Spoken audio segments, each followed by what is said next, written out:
Hello viewers, welcome to technical Prashant YouTube channel. Viewers, আজকে আরেকটি গুরুত্বপূর্ণ আপডেট দিতে চলেছি পিএসসির তরফ থেকে।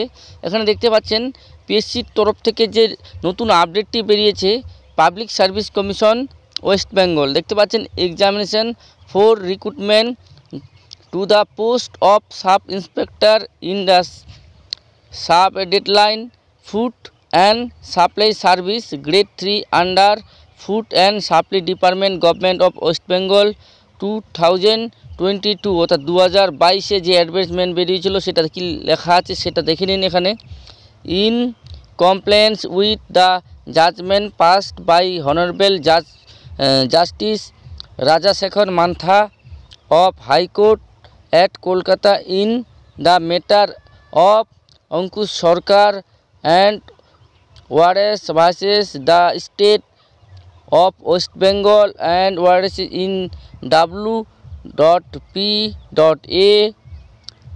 9071 of 2024. The original copy of the judgment is published here.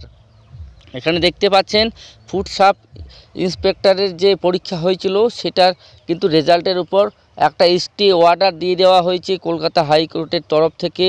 এখানে দেখে নিতে পারছেন তার অফিসিয়াল নোটিফিকেশানটি, যে নোটিশটি পাবলিশ করা হয়েছে। এখানে সম্পূর্ণ নোটিশটি দেওয়া আছে, সম্পূর্ণ নোটিশটি আপনারা এখান থেকে দেখে নিতে পারেন। তাহলে দেখুন, সমস্ত চাকরিতেই কিন্তু এখন এই মুহূর্তে চলছে অনেক বড় বিপদ। তো দেখতে পেলেন আপনারা পিএসসির তরফ থেকে যে নোটিফিকেশানটি, অর্থাৎ যে হাইকোর্টের যে অর্ডারটি পাবলিশ করা হয়েছে সেখান থেকে আপনারা দেখে নিতে পারলেন। এখানে যে ইম্পর্টেন্ট অ্যানাউন্সমেন্ট বলে যে নোটিফিকেশানটি পাবলিশ হয়েছে, তাহলে বর্তমানে কিন্তু পিএসসির তরফ থেকে যে ফুড সাব ইন্সপেক্টরের এক্সাম হয়েছিল সেটার কিন্তু এখনই রেজাল্ট পাবলিশ হতে কিন্তু স্টে অর্ডার হয়ে গেছে। এখন রেজাল্ট কবে পাবলিশ হবে সেটা ঠিক জানা নেই। তো এই ছিল গুরুত্বপূর্ণ আপডেট। আপনারা যারা নতুন তারা অবশ্যই চ্যানেলটিকে সাবস্ক্রাইব করবেন এবং পাশে থাকা বেল আইকনটি ক্লিক করবেন নতুন নতুন ভিডিওর আপডেট পাওয়ার জন্য। দেখা হবে পরবর্তী ভিডিওতে। ধন্যবাদ।